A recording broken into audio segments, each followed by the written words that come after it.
오늘은 89페이지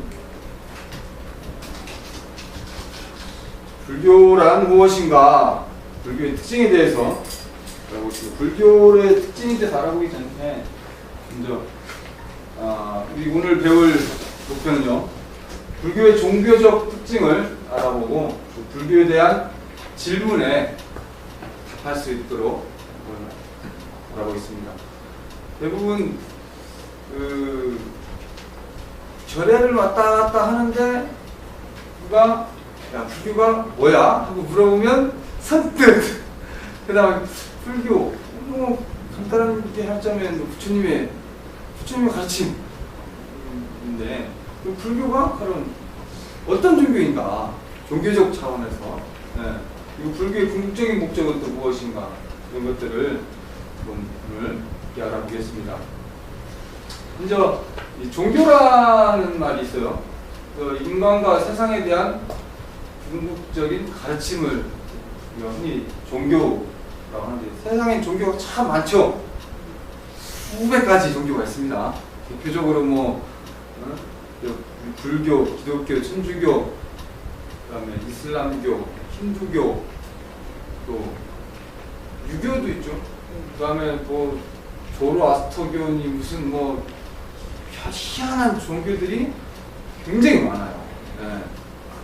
그런데 이 종교가 되기 위해서 반드시 갖추어야 될 3대 요소가 있습니다. 어떤 것이든지 종교라고 우리가 인정받기 위해서 갖춰야 될 3대 요소가 있는데요. 교주와 교리와 교도. 근데 우리가 이 종교라는 말을 요즘에 그냥 일반적으로 막 쓰고 있는데, 사실 종교라는 말의 의미에 대해서 한번 좀 짚어봐야 될 부분이 있는데요. 종교를 영어로는 religion이라고 쓰거든요. R-E-L-I-G-I-O-N 이렇게 영어로 이제 religion이라고 합니다. 근데 이게 외래어들이 이렇게 이제 유입되면서 사실 이제 우리말로 번역이 되는 과정에서 특히 이제 한자어로 이제 많이 번역이 됐죠. 동양권에 이제 외래어가 동양권에 들어오면서는 특히 한자어로 많이 번역됐는데, 그 와중에 상당히 좀 잘못 번역된 경우가 많이 있습니다. 그 중에 이제 대표적인 게 이제 종교도 마찬가지인데요. 왜냐하면 이제 릴리전이라는 단어가 일본을 통해서 들어오는데, 이때 이제 일본에서 이 용어를 전통 용어인 이제 종교로 이제 해석을 하게 되거든요. 종교를 해석하는데, 원래 이 종교란 말은 부처님 경전에 시다타 대사나가 이 불교 경전의 그런 대목에서 종자를 궁극적인 진리고,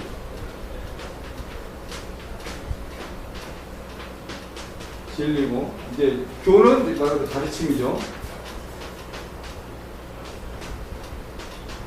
이렇게 이제 해석이 되었어요.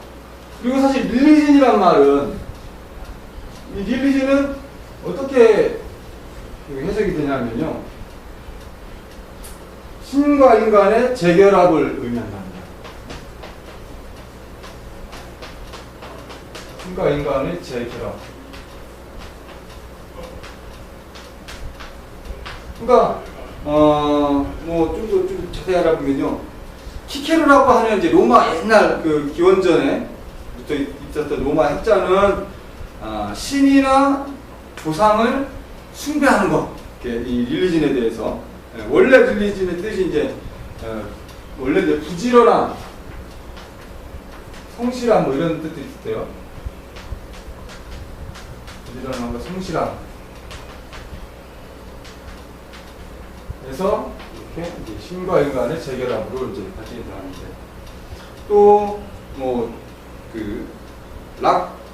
락탄티우스라고 하는 이름도 어려운 초기 기독교 학자이자 이제 저술가가 있는데, 그 사람은 신을 알고 그를 따르고 겸허한 태도로 신에게 사람들이 묶이는 것, 이렇게 이제 이 릴리전을 해석을 합니다. 그러니까 재결합이란 말은 릴리진이란 말은 기독교 교리에 사실은 한정되는 용어인 거죠. 그래서 오늘날 일반적인 종교의 의미하고는 조금 다릅니다. 근데 이 종교란 말은 말 그대로 궁극적인 진리에 대한 가르침을 의미하거든요. 그러니까 사실 이 릴리전하고는 내용상 많이 이렇게 다른 부분이 있죠. 그래서 우리가 이 종교란 뜻을 사실 이 전체적으로 요즘에는 그냥 뭐 크게 확대돼서 어떤 그 신적인 존재와 결합되는 것, 또 여러 가지 철학적으로 사유하고 뭔가 수행을 하는 이러한 과정들을 다 통틀어서 이야기를 하는데, 이 종교에 대해서 좀 더 이제 좀 자세하게 이야기한 사람들이 이야기한 사람이 있어요. 틸레라는 사람이 종교란 신과 인간과의 관계다. 신과 인간 간의 어떤 관계를 통해서 이루어지는 것, 이것을 이제 종교라고 이렇게 이제 정의를 한 사람도 있었고요. 또 다르게 또 이야기를 한 사람이 있는데, 그 뒤에 이제 종교에 대한 자세한 그 이야기가 뒤에 나오니까 계속 특징을 보면서 이야기하겠습니다. 그러니까 어쨌든 우리는 이 종교란 말이 최초로 종교란 말이 나오게 된 것은 부처님의 가르침을 뜻하는 말로 불교에서는 종교라는 단어를 썼고, 서양에서 릴리전이라는 단어를 썼는데, 이 릴리전이라는 단어가 일본으로 들어오면서 일본의 그 학자들이 릴리전이라는 단어를 과연 어떻게 번역을 할 것인가, 릴리전을 어떻게 번역을 할 것인가 하다가 이것을 종교로 번역을 하게 된 거죠. 그래서 지금은 일반적인 릴리전을 그냥 종교로 통틀어서 해석을 하고 사용되어지고 있습니다. 엄밀한 의미에서 따지면 릴리전과 종교는 다른 것인데, 지금 그냥 워낙 보편적으로 이렇게 사용이 되다 보니까, 영어를 번역하는 데 있어서도 문제로 사용되다 보니까 지금은 통틀어서 쓰고 있죠. 그래서 이 종교로서 갖춰야 될 이 요소가 교주와 교리, 교도가 있어요. 그러면 이 불교의 교주는 누굴까요? 교주는 말 그대로 그 교의 주인이죠. 그래서 어떤 종교가 있으면 그 종교의 주인이 교주입니다. 그러니까 불교는 석가모니 부처님이 교주가 되겠죠. 석가모니 부처님 교주고, 교리는 그분의 가르침, 그 교주의 가르침을 교리라고 합니다. 그러니까 우리는 이제 팔만대장경이 있죠. 팔만대장경이 부처님의 이제 가르침, 즉 교리라고 볼 수가 있는 거죠. 교도는 그 가르침을 따르는 사람, 그 종교의 주인과 가르침을 따르는 사람을 우리가 교도라고 할 수 있습니다. 그러니까 일명 신자라고 할 수 있겠죠. 신도. 그래서 기독교는 교주가 누굴까요? 그렇죠. 어떤 사람은 하나님 그런 사람이 있어요. 하나님은 교주가 아니에요. 기독교는 그리스도교, 말 그대로 예수 그리스도가 그리스도교의 교주죠. 그리고 교리는 성경. 요즘에는 이제 신약 성경, 거기는 신약 구약을 나누시잖아요. 신약 성경. 교도는 거기 말 그대로 이제 신도들, 성도라고도 하고, 이 세 가지가 갖춰져야 종교로서 이제 인정을 받을 수가 있어요. 근데 우리가 예를 들어서 이 무속 어떤 뭔 말이죠? 우리 미속신앙, 토속신앙, 토테미즘 전 세계적으로도 토속신앙들이 아주 많아요. 그렇죠? 그런데 그 토속신앙을 종교라고 하지 않았습니다. 토속신앙은 종교라고 하지 않고 왜 토속신앙을 종교라고 하지 않을까? 그래도 자기들도 신한테 기도를 하고 제사도 지내고 하잖아요. 근데 그걸 종교라고 하지 않아요. 왜 종교라고 하지 않느냐? 여기였어요. 교리. 그러니까 가령 무슨 불의 신, 무슨 바위 신, 물신 이런 식으로 자기들이 기원하는 어떤 대상은 있는데, 근데 그 대상이 뭔가를 명확하게 뭘 어떻게 해야 된다라고 어떤 삶의 진리가 되는 그런 가르침을 주는 건 아니에요. 그냥 비 뿌려주세요. 그러면 비 뿌려주고, 그죠? 곡식이 잘 자라게 해주세요. 그러면 잘 자라게 해주고, 이렇게 이제 믿는 거죠. 네. 그렇기 때문에 그것은 믿고 따르는 기도하는 사람들은 있지만 그 기도 대상은 있지만 교리가 없기 때문에 무속은 종교가 될 수 없는 거죠. 나라의 토속신앙은 종교가 될 수 없는 것이다. 종교에 대한 이제 두 가지 견해가 있는데요. 또 유신론적 종교가 있고 진리를 믿고 행하는 종교가 이제 크게 이렇게 두 가지로 나눌 수가 있습니다. 그래서 유신론적 종교라는 것은 말 그대로 신을 절대적인 존재를 믿는 거죠. 그리고 자신의 문제를 절대적 존재에게 의지해서 해결하려고 하고, 이 세계가 신의 피조물이라고 믿습니다. 그러니까 이 신은 결국 창조주가 되는 거죠. 이 세계가 어떤 창조주에 의해서 만들어졌기 때문에 그 창조주에게 절대적으로 의지하고 믿고 따라야만이 결국 평안해지고 행복해지고 구원을 나아가서 구원을 받을 수가 있다. 그렇게 이제 이야기를 하는 것이죠. 대표적인 게 이제 사실 불교 외의 종교들이 대부분 그래요. 네. 기독교뿐만 아니라 이슬람교도 그렇고 힌두교도 그렇고 다 그렇죠. 이슬람교에서 그 마호멧 이슬람 성전 혹시 광주에는 이슬람 성전이 있나요? 광주에서는 내가 못 들어본 것 같은데 이태원 가면은 이슬람 성전이 있어요. 유명하죠. 근데 그 이슬람 성전을 저도 이제 몇 번 지나가면서 봤는데 성전 그 문 앞에 위에 우리말로 한 줄 쫙 써 있습니다. 하나님은 당신을 사랑합니다. 여기서 많이 듣는 말 아니에요? 하나님은 당신을 사랑합니다. 기독교에서 대표적으로 쓰는 말이잖아요. 근데 걔네들 똑같이 써요. 이슬람도. 근데 이슬람에서도 하나님을 믿거든요. 이슬람에서 하나님을 믿어요. 근데 이슬람과 기독교의 가장 큰 차이점이 뭐냐?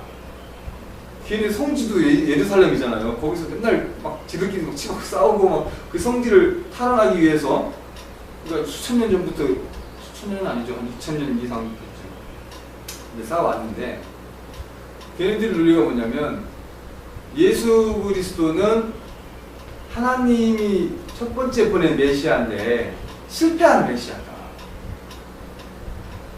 첫 번째를 보냈지만 뭔가 임무를 주고 보냈지만 실패했기 때문에 다시 보낸 게 마호멧이다.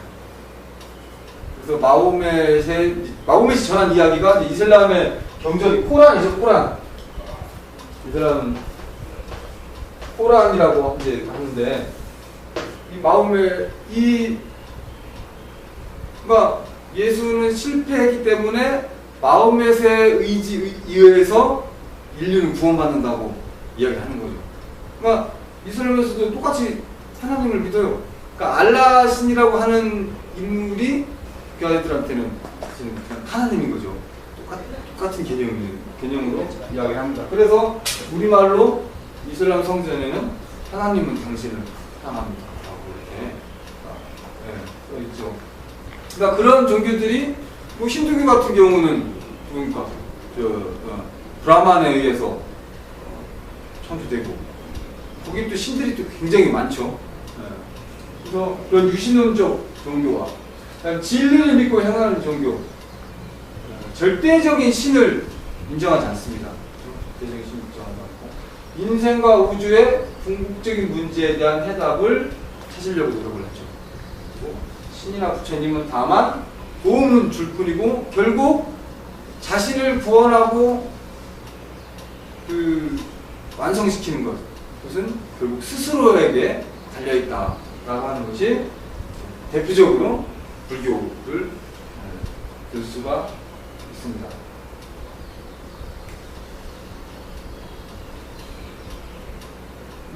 우리 불교는 부처님의 가르침을 믿고 행하는 종교라고 한마디로 정의할 수가 있어요. 그죠? 네. 부처님의 가르침을 믿고 행하는 종교. 근데 중요한 건 뭐냐면 그 부처님의 가르침이 뭐냐는 거죠.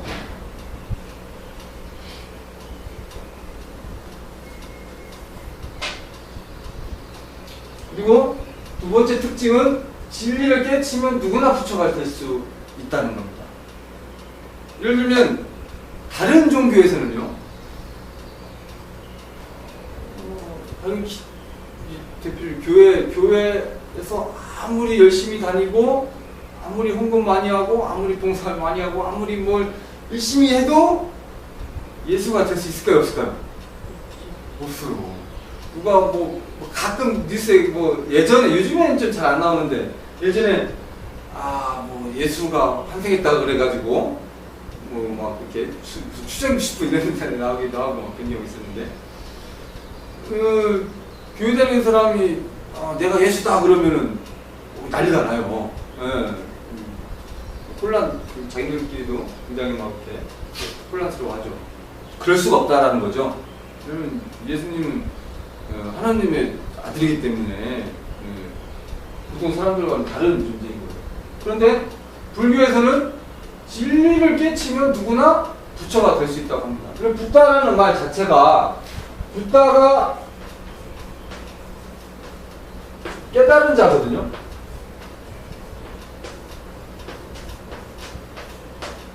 뭘 깨닫느냐? 궁극적인 진리. 네. 그러니까 이 궁극적인 진리라는 것이 서가모니 이전의 궁극적인 진리는 그때까지 통용되었던 일반적으로 통용되었던 진리는 우주는 신에 의해서 만들어졌고 모든 것들이 그 신에 의해서 다 결정된다. 그러니까 힌두교인들은 계급제, 브라만, kshatriya, 바이샤, 수드라 이런 계급을 태어나면서부터 받아요. 자기 부모의 계급을 그대로 따라받죠.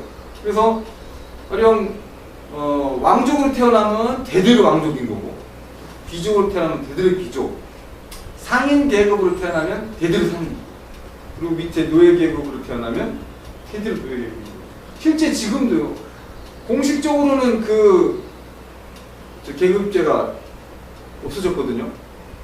없어졌는데 관습적으로는 아직도 남아있습니다.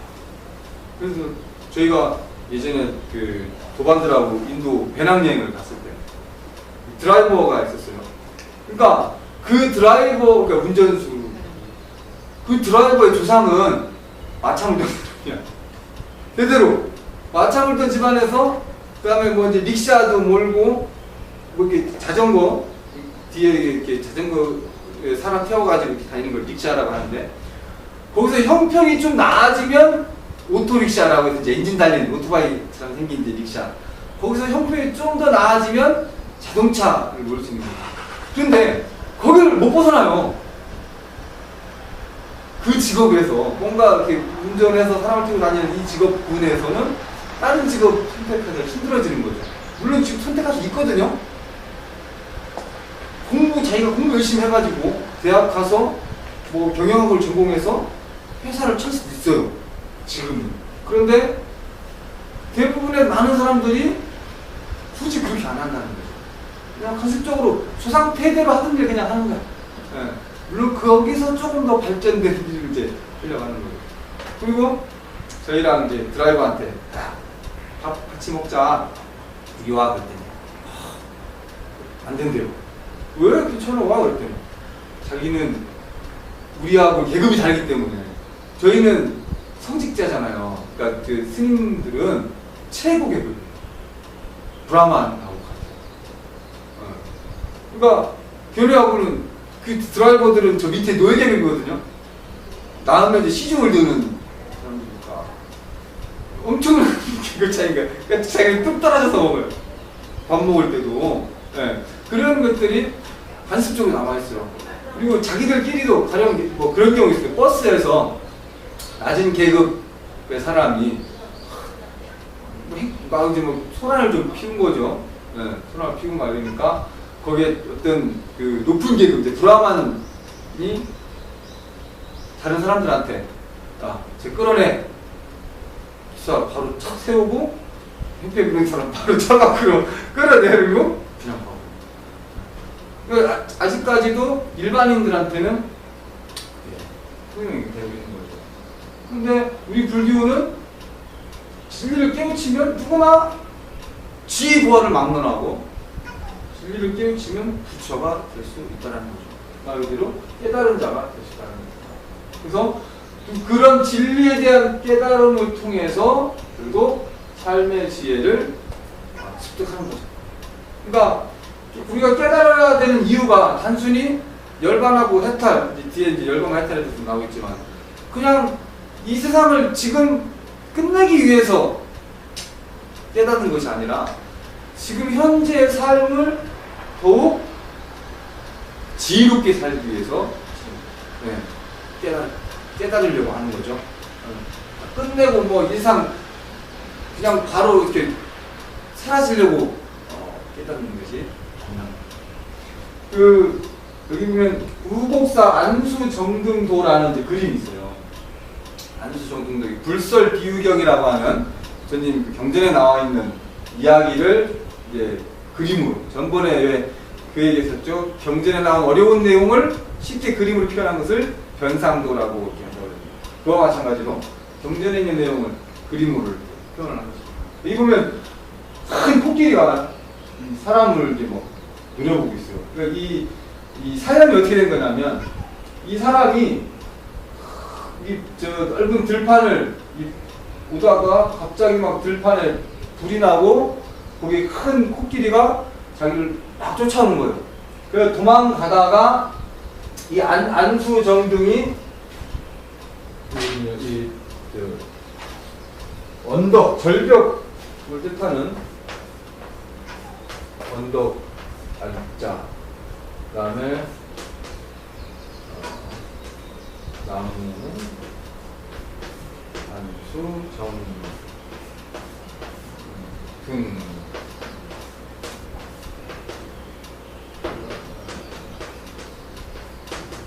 그리고 이제 등나무 등. 그러니까 이 절벽에 나무가 한 그루 있는데 나무가 있고 거기에 이제 등나무 우물 있고 등나무가 있고 등나무 줄기. 그게 뭐냐면 불타는 들판에서 그 큰 코끼리한테 막 쫓기다가 보니까 더 이상 갈 데가 없어요. 벼랑 끝에 몰린 거야. 벼랑 끝에 몰렸는데 옆에 보니까 우물이 하나 있더래요. 그 우물에 이제 이 등나무 줄기가 늘어져 있는 거예요. 그래서 코끼리가 쫓아오니까 살려고 등나무 줄기를 잡고 우물 안에 내려갔는데 우물 안에 내려가고 그러니까 이 밑에 독사가 4마리가 있어요. 네. 독사가 4마리가 있고 또 그림마다 조금씩 다르긴 한데 여기에 또 독사 4마리 말고 또 큰 뭐 이묵이라고도 하고 큰 뱀이 또 한 마리 그려져 있는 경우도 있습니다.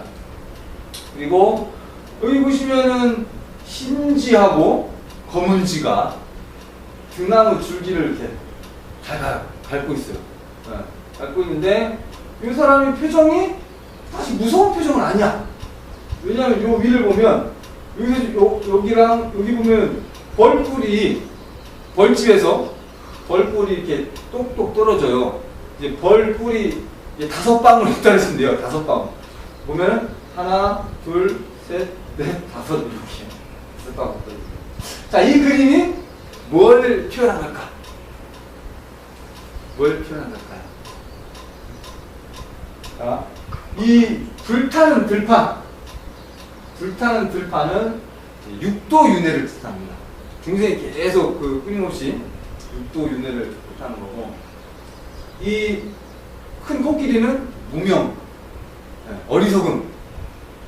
그 다음에 이 뱀 4마리는 4대 구성하고 있는 4가지 원소 있죠? 지수화풍 4대를 뜻하고, 또 한편으로는 이제 몸이 멀쩡하지 않잖아요. 늘 건강하지 않아요. 뭐 병도 생기고 아프기도 하고, 그렇죠. 그런데 이제 여기 이제 등줄기, 이거는 삶을 뜻합니다. 네. 이제 사람은 당연히 우리 중생이고, 이 등줄기는 삶을 뜻합니다. 이 흰지하고 검은지는 낮과 밤. 그리고 이 벌꿀은 5방울의 벌꿀은 오용락, 5가지 재물 욕심이죠. 재욕, 그 다음에 성욕, 색욕, 수면욕, 명예욕, 식욕, 이렇게 5가지 욕심. 그러니까 이제 그림이 대충 설명이 되죠. 그러니까 이 무명 때문에 육도에서 유념해서 쫓겨가지고 이 생사의 위기에서, 밑에서는 막 이 뱀들이 시시각각 몸을 아프게 하고, 이제 끊어지면 떨어지면 죽는 거잖아요. 언제 죽을지 몰라. 이 흰지하고 검은지가 매일 줄을 갈고 있거든요.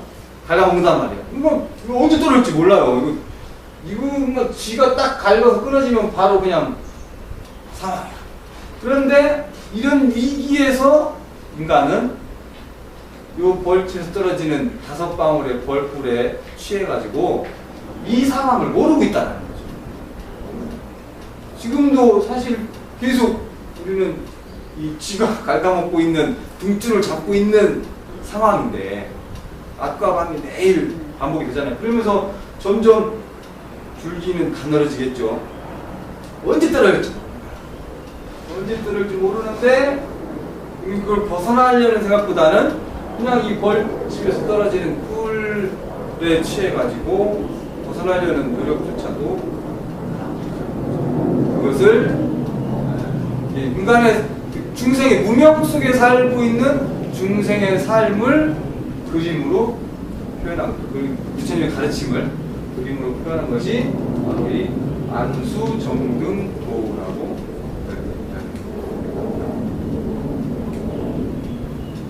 오욕은 5가지, 재물욕심, 재욕, 그 다음에 색욕, 수면욕, 식욕, 명예욕.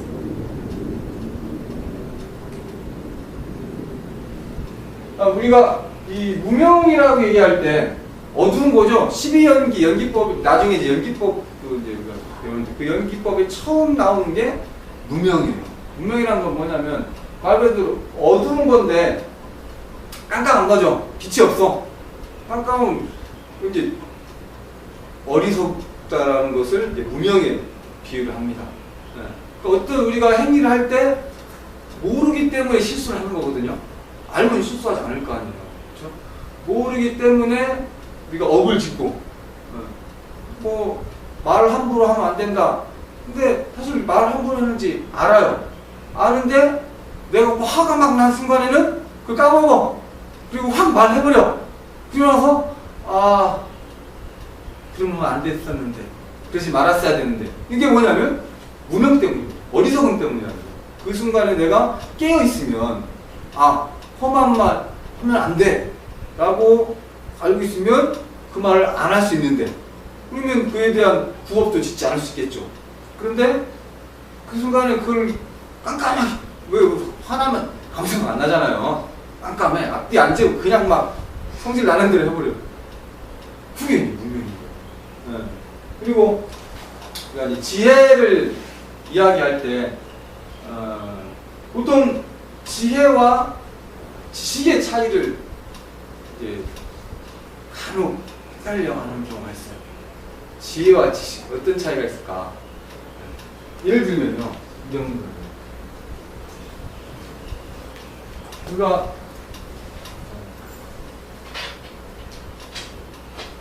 자 A라는 지점에서 A와 B가 있어요. B가 있어요. 그럼 B가 A한테서 10,000km를 떨어지고 이 지점에서요 10,000km를 가고 B가 반대 A의 반대쪽으로 10,000km를 갑니다. 그러면 이 A와 B 사이는 거리가 얼마나 될까요? 상수적으로 쉽게 생각해보세요. 2만 킬로. 그렇죠. 2만 킬로가 떨어지게 되죠. 그런데 이건 이제 지식이야. 아는 거야. 그렇죠? 우리가 2만 킬로라고 알 수가 있어요. 그런데 지혜는요. 여기서 이제 A가 10,000km를 갑니다. B가 10,000km를 가요. 그러면 가장 이렇게 보면 2만 킬로가 떨어져 있는 거지만 지구의 지름이 12,750km예요. 대략. 그러니까 아무리 멀리 떨어져 있어도 12,750km를 안 넘는 거예요. 보통은 이만큼의 거리를 재겠죠. 떨어져 있다라고 했을 때. 근데 실제로는 여기서 이만큼이 떨어져 있는 거예요. 이걸 지혜라고 하죠. 이렇게 꿰뚫어서 아는 거. 자, 또 한 가지 재밌는 문제니까요. 해가 어디서 뜰까요? 동쪽. 해가 어디서 뜰까요? 차장님, 해가 어디서 뜰까요? 그러니까 지식은 동쪽이다. 동쪽. 그렇죠. 대부분 다 알아요. 동쪽에서 해가 뜬다라고 알고 있죠. 그게 지식이죠. 그렇다면 지혜로 우리가 지혜의 눈으로 바라봤을 때 해는 어디서 뜰까요?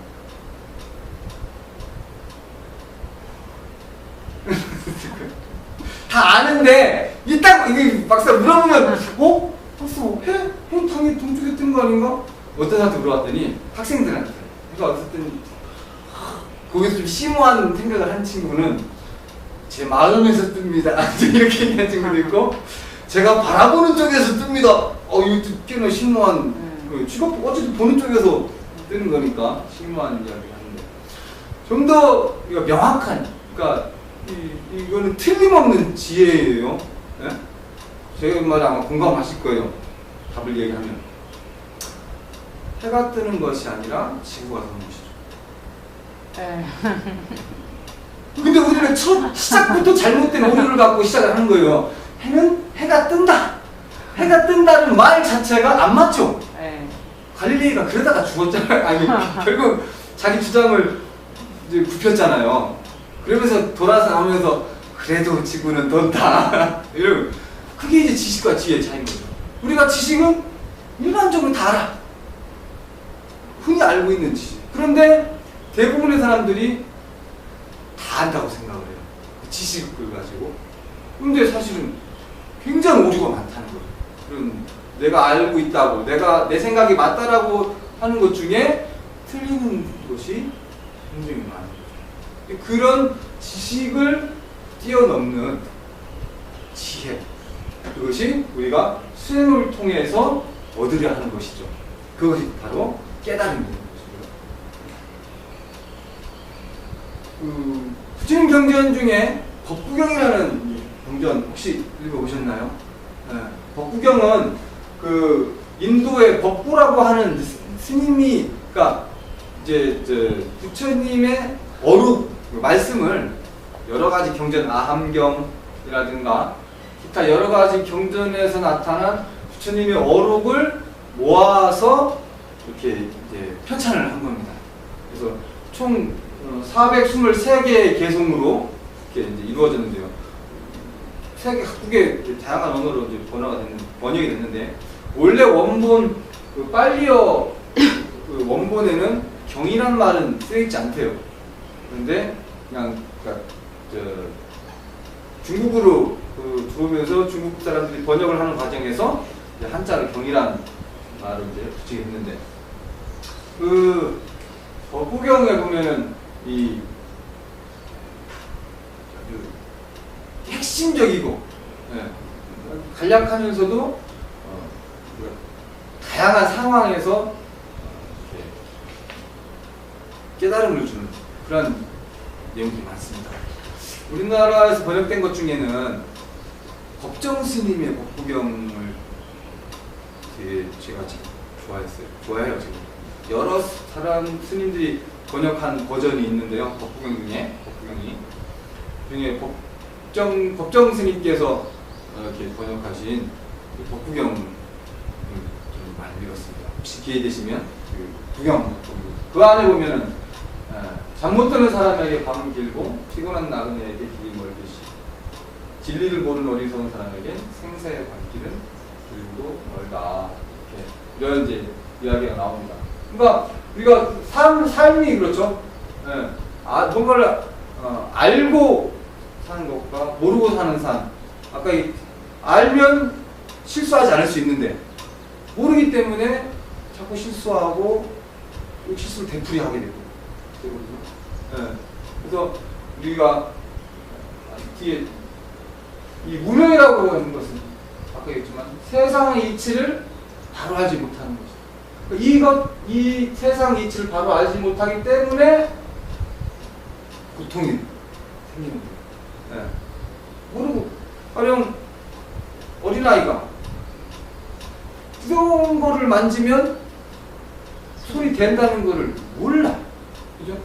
어른들은 알아요. 뜨거운 걸 만지면 손이 된다는 걸 알기 때문에 안 만지는데, 아이들은 이게 뜨거운 건지 뭔지라는 개념조차도 모르잖아요. 그러니까 그냥 뜨거운 거 덥석 만졌다가 손 대고 뜨거운 물 덥석 손 집어넣었다가 다치고 하는 경우가 있죠. 그게 왜? 모르기 때문에 그렇다. 네. 그리고 깨달음이라는 것은 바로 그 무명에서 벗어나 지혜를 얻는 것을 깨달음이라고 합니다.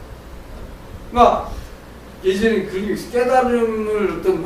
깨달음을 얻으면 막 신통력이 생겨가지고 하늘을 날아다니고 막 하는 그런 차원의 어떤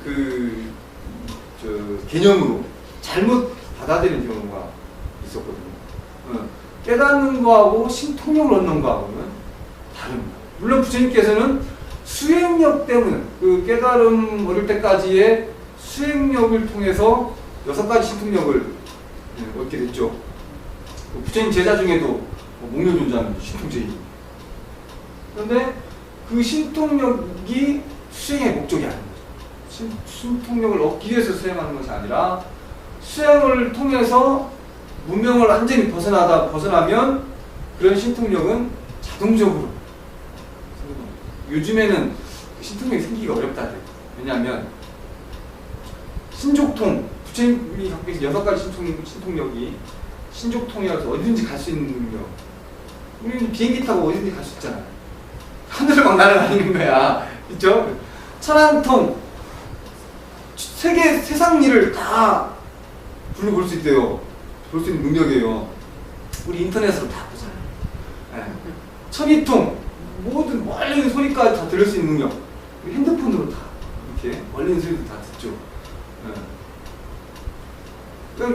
이런 현 문명의 발달로 인해서 그런 신통력이 점점 퇴화된다고 그렇게 어떤 분이 이야기를 하십니다. 물론 거기에 타심통, 상대방 마음을 읽는 능력, 숙명통, 과거, 현재, 미래, 존생과 내생을 꿰뚫어 볼 수 있는 능력은 증도 쉽게 가질 수 있는 것입니다. 더군다나 아직 마지막으로 가장 얻기 힘든 신통력이 뭐냐면요. 누진통. 화를 누르는 능력. 그러니까 우리가 보통 화날 때 화 잘 안 참아지잖아요. 사실 신통력이 정말 힘든 거거든요. 그러니까 그것은 그냥 안다고 해서 화내면 안 돼라고 아는 것만 가지고는 해결 안 돼요. 그것을 완전히 깨달아야 된다. 네. 그래야 화를 누를 수 있는 누진통, 신통력을 갖출 수 있는 거죠. 그러니까 지혜는 사물과 존재의 실상을 깨뚫어보는 안목. 그러니까 우리가 그냥 흔히 알고 있는 내용이 아니라, 그렇죠? 네. 그 이치. 우리가 진리를 한 글자로 법이라고 하잖아요. 법이라는 한자를 보면은 참 또 재밌는 게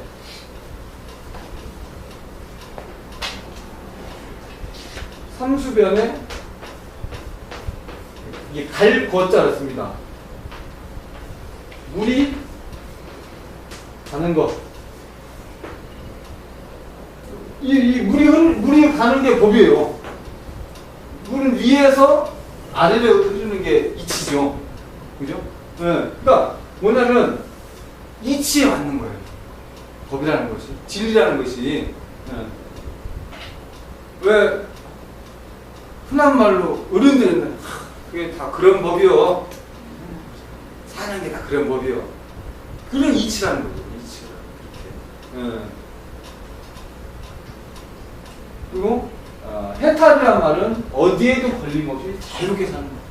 이거 해탈 그러면 뭔가 벗어나서 이 세상에서 완전히 뭐 이렇게 떠나는 것이 아니라 여기에 살되 어디에도 걸림없이 자유롭게. 이 걸린다는 것은 어떤 그 물질적인 거 이런 것들이 아니라 예를 들면 이거죠. 내가 돈이 없어도 괴롭지 않는 거예요. 돈이 없지만 뭐 없으면 걸어가면 되지. 돈이 없으면 좀 조금만 먹으면 되는 거지. 네. 이렇게 어떤 그런 조건에 걸림없이 자유롭게 살 수 있는 현재 자기를 제대로 봐야 되는 거예요. 그 다음 열반은 모든 갈등과 괴로움에서 벗어나는 거예요. 열반을 이제 니르바나, 산스크리트 니르바나라고 해요. 번뇌 불꽃이 사라진 상태를 열반이라고 하거든요. 그래서 갈등과 이런 감정적인 거죠. 열반은 그러니까 이걸 굳이 좀 나누자면 열반과 해탈을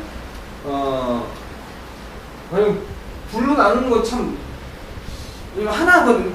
같은 말인데 약간의 미묘한 이제 차이가 있다고 해요. 근데 어떤 사람은 열반을 해야 열반을 통해서 해탈에 이른다.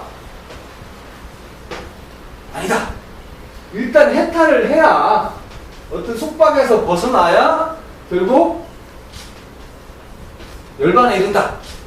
이렇게 의견이 갈리는 경우가 많아요. 분분하죠. 네? 네. 이 말도 맞는 것 같고, 그렇죠? 갈등과 괴로움에서 벗어나야 걸림없이 살 수 있는 것 같고, 어떻게 보면 걸림없이 자유롭게 살아야 이 모든 갈등과 괴로움에서 벗어나 삶을 살 수 있는 것 같기도 하고, 그죠? 순서가. 네. 근데 이것은 순서를 논할 일이 아니야. 네. 열반은 심리적인 거. 해탈은 어떤 조건, 환경의 어떤 제약, 뭐 이런. 그러니까 열반이랑 해탈이란 말이 사실 뭐 크게 다른 말은 아니에요. 굳이 논하자면 이렇게 이야기를 할 수가 있다. 그러니까 어떤 것이 먼저가 돼야 나중에 된 일이 아니라 수행을 통해서 동시에 얻어지는 것이죠. 해탈, 열반과 해탈은 우리가 부처님께서 열반하셨을 때 해탈 먼저 하고 열반한 것도 아니고 열반 먼저 하고 해탈한 것도 아니고 깨달음을 얻는 순간 모든 진리가 그러니까 그 문명이 확 새벽의 별 반짝인 별을 보시고 모든 그 궁금증이 확 사라지는 순간 바로 열반과 해탈을. 다만 무여 열반을 이제 두 개 나누거든요. 무여 열반, 유여 열반 그러는데 무여는 남은 게 없다. 유여는 뭔가에 남은 게 있다. 왜냐면 아직 부처님께서 살아 계신 동안에 몸뚱이가 있잖아요. 육신의 몸이 있었기 때문에 살아계시는 동안은 유여열반이라고 이야기해요. 뭔가 남은 게 있는 상태. 그리고 완전히 이제 80세를 끝으로 돌아가셨을 때, 그때 비로소 무여열반, 아무것도 남은 것이 없는 열반이라고 이건 이제 열반을 나누어서 이야기를 합니다. 우리가 불교 공부를 하고 또 절에 다니면서 이렇게 신행 활동을 하는 목적이 있어요. 근데 대부분의 물론 대부분은 아니겠지만 상당히 많은 분들이 절에 그냥 기도하러 다닌다 그러죠. 자식 잘 되고, 남편 사업 잘 되고, 가정 화목하고 건강하고 뭐 이런 뭔가 기원을 하러 절에 사실 많이 다니거든요. 물론 그것도 목적이 될 수가 있지만 궁극적인 목표는 불자로서 부처님을 믿고 부처님의 가르침을 배우며 그 수행의 길에 동참하는 것이 사실 불자로서 절에 다니는 근본적인 목표가 되는 겁니다. 왜? 이렇게 해야 결국 부처가 됩니다. 이 과정을 통해서 먼저 부처님을 믿고 그 가르침을 배우고 그 길에 동참을 해야만 깨달음이라는 궁극적인 목표에 도달할 수가 있는 거예요. 딱 내시네. 그러니까 부처님의 가르치면 이제 다음 시간에 또 이제 본격적인 이제 교리 이제 들어갑니다.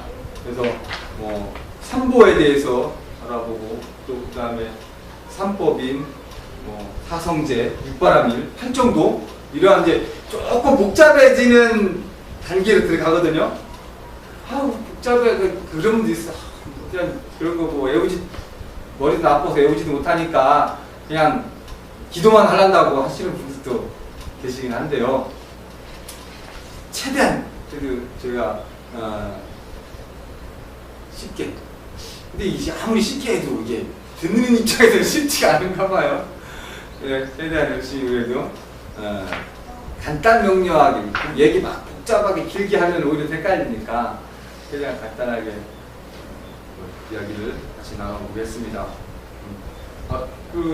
여러분들이 언젠가는 부처님은 500생을 거듭 해서 수행자로 계속 반복해서 윤회를 하신 끝에 깨달음을 얻으셨다고 하거든요. 그러니까 또 앞으로 기회가 아직 많이 남은 거예요. 이 삶이 끝이 아니라, 여기서 끝이 아니라 내일 또 내일의 태양이 뜨잖아요. 그러니까 지금 이승의 삶이 끝난다고 해서 완전히 기억은 안 나지만 또 다른 새로운 삶을 우리가 살게 되거든요. 근데 그 새로운 삶을 살 때 내가 뭔가를 원한 것과 원하지 않은 것의 차이. 우리 아이들 보면 왜 신동들 특히 뭐 김연아 선수라든가, 그죠? 대환. 또 어떤 아이들 보면은 유명하지 않은 아이들 중에 보면 어느 한 부분에서 특출난 재능을 가진 아이들이 있어요. 피아노를 뭐 가르친 적도 없는데 막 지 혼자 곧잘 피아노 치는 아이도 있고, 또 뭐 그림을 막 저도 배웠던 그림을 막 잘 그리는 아이도 있고 막 그래요. 그걸 이제 불교용어로 생이지지라고 그러는데, 태어나기 이전에 이미 알고 있던 거. 예를 들면 그거죠. 난 피아노 치기를 너무 좋아해. 난 다음 생에도 피아노를 칠 거야. 이걸 계속 발언을 하는 거죠. 그게 발언의 강도가 강할수록 일찍 시작했습니다. 그래서 우리가 흔히 신동이라고 하는 아이들이 어떻게 누구한테 배운 적도 없는데 그걸 신이 부여한 능력이냐? 아니라는 거죠. 우리는 아까 이야기, 불교는 절대적인 신을 부정합니다. 절대적인 신의 존재에 대해서 인정하지 않아요. 이 세상은 어떤 절대적인 신에 의해서 만들어지고 이루어진 것이 아니라 스스로의 노력과 발언에 의해서 이루어지거든요. 그러니까 내가 내 다음 삶은, 지금 삶은 뭐 이렇게 살았지만 또 물론 아직 삶이 끝난 건 아니죠. 근데 앞으로의 삶 그리고 다음 삶까지도 어떤 삶을 살겠다라고 발언을 했을 때 그것이 실제 현실화됩니다. 티벳의 그 달라이라마께서는 달라이라마 전생이 뭔지 아세요? 달라이라마. 그 달라이라마 일대기를 그린 영화 중에 쿤분이라고 하는 영화가 있어요. 나온 지 한참 됐는데 쿤분 이게 인터넷에 찾아보면 아마 있을지도 모릅니다. 쿤분이라는 영화를 보면 현재 달라이라마의 이제 그 망명 태어나서 망명할 때까지의 그 일대기, 그 젊은 시절이죠. 그러니까 어려서 태어나서 달라이라마로 이렇게 추앙되고 이제 망명하시까지 그 일대기를 그린 영화인데 여기 보면은 재밌는 게 나와요. 달라이라마가 전때 달라이라마가 원을 세우는 거죠. 나는 다음 생에도 다시 달라이라마 되겠다. 그러니까 계속 대를 이어서 다음 생에도 달라이라마로 다시 이 땅에 태어나서 이 땅, 우리 민족을 위해서 헌신하겠다. 이렇게 원을 세우고 이제 열반을 하시는 거죠. 그러면 열반하신 뒤에 그 제자 중에 뛰어난 제자가 그 꿈을 꿔요. 몇 군데를 가. 몇 명의 아이들을 만나서 뭘 하냐면 달라이라마가 생전에 사용하던 물건, 그렇죠? 달라이라마가 생전에 가령 우리 뭐 이제 요령을 여러 개 깔아 놓는 거예요. 아이한테 고르라고 하는 거죠. 그럼 그 중에 아이가 고를 거 아니에요. 그걸 몇 가지를 이제 테스트를 해요. 몇 가지 테스트를 해가지고 하나도 안 틀리고 다 전때 달라이라마가 사용하던 물건을 잡았을 때 그때 이제 그래서 인정을 하고 모집하는 거죠. 그게 4살, 5살 그때.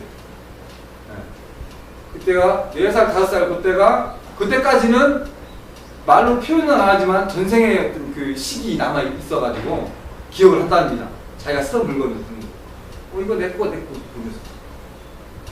그리고 자기가 쓰던 물건이 그러니까 처음 가본 곳인데, 그죠? 그 왕궁에 처음 가본 곳인데 자기가 쓰던 물건이 어디 있는지 나. 지금 달라이라마도 그런 과정을 통해서 달라이라마 되신 거죠. 그러니까 그래서 우리가 생을 두 가지로 이야기합니다. 원생과 업생. 원생은 자신의 원에 의해서 살아가는 삶이고, 업생은 자신의 업에 의해서 살아가는 삶이 되는 거예요. 불자라면 수행을 통해서 자기 업을 극복하고 원생으로서의 삶을 살 수 있도록 해야 되겠습니다. 오늘 수업 여기서 마치겠습니다. 수고하세요.